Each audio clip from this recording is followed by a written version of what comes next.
I am here to talk to you about conflict. How many of you love conflict and want to deal with that every day, all the time? Yeah, like 3 people in the room, okay.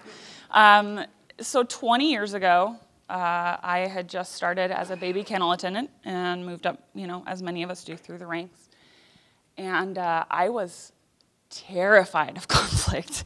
I hated every second of it. And so I did some different things to try to get around it.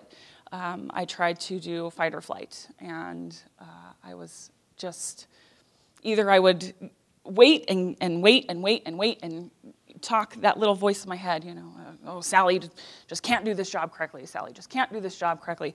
And would I just talk to Sally about that? No. I would just get really angry, and then, I would hear, well, you really need to talk to your people about when things are wrong, and so then I would pull Sally aside and scream and yell at Sally, and she didn't deserve that at all, so that's on me. Or I would do the other thing where you just, you ignore it forever, and eventually you just schedule less and less hours and hope that that works out, as, well, I'm going to backslide this management this way, and we're just going to schedule you less hours until you quit.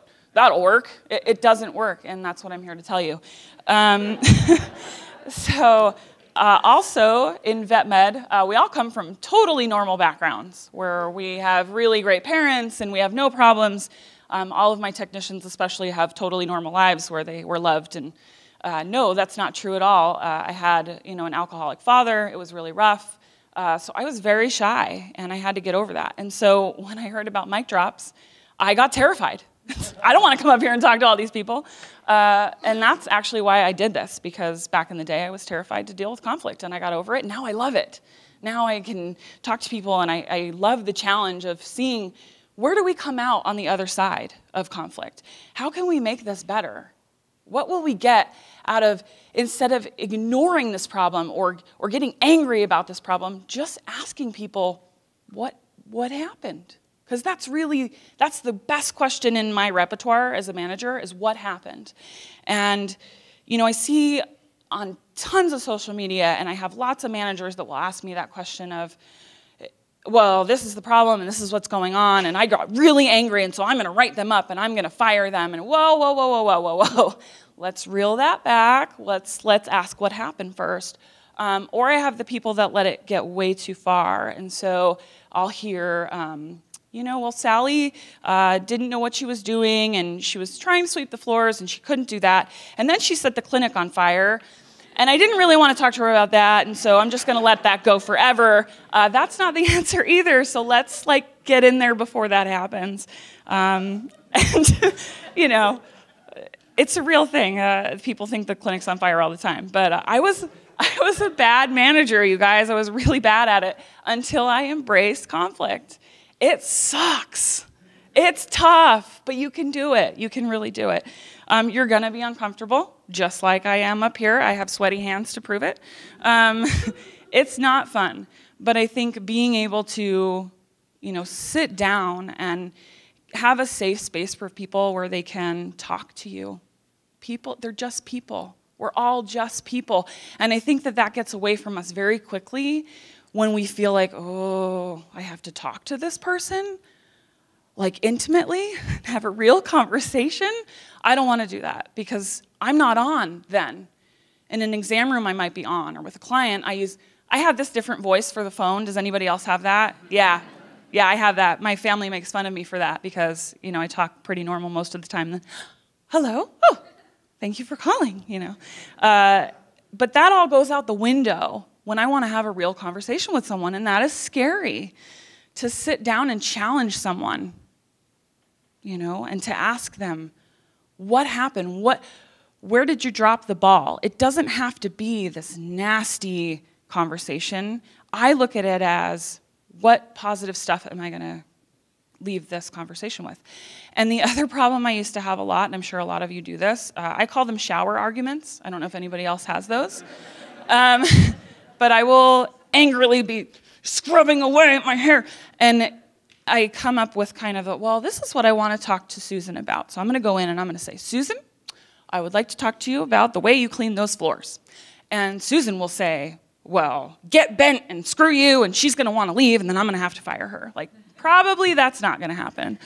probably what's going to happen is I'll say, Susan, this is what's going on. I noticed this was happening. Tell me what happened. Tell me a little bit more about that.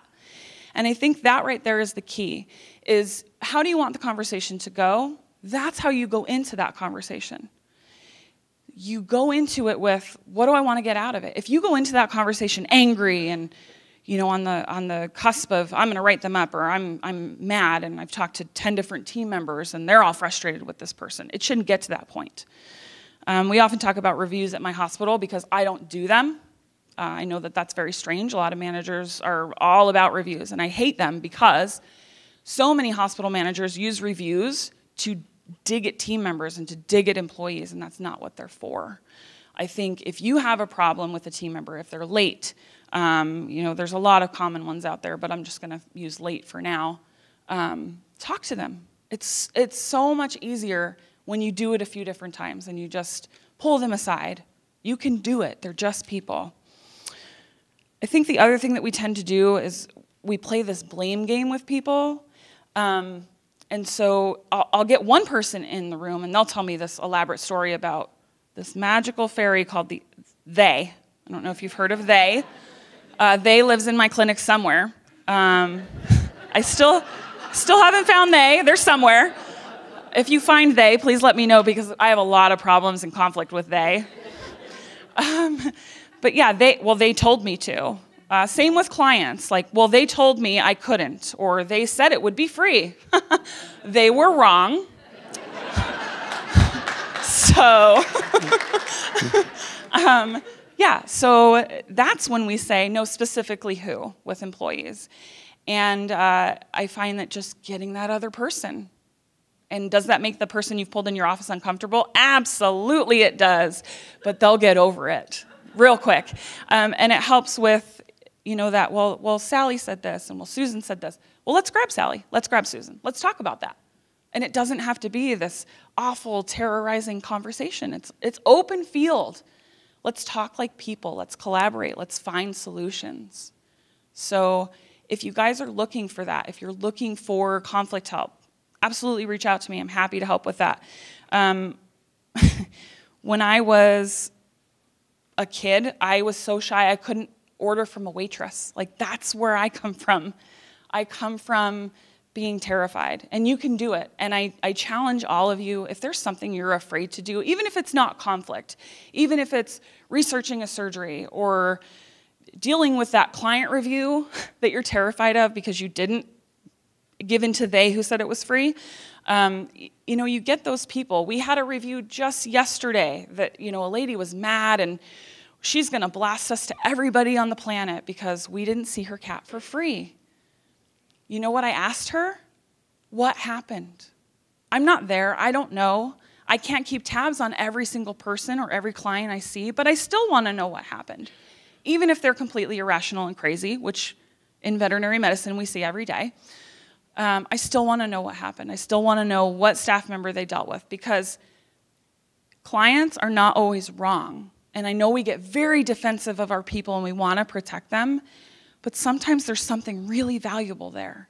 And so I think even asking those people, even if you're going to fire that client, ask them what happened. You never know what you're going to find. Ask your people what happened.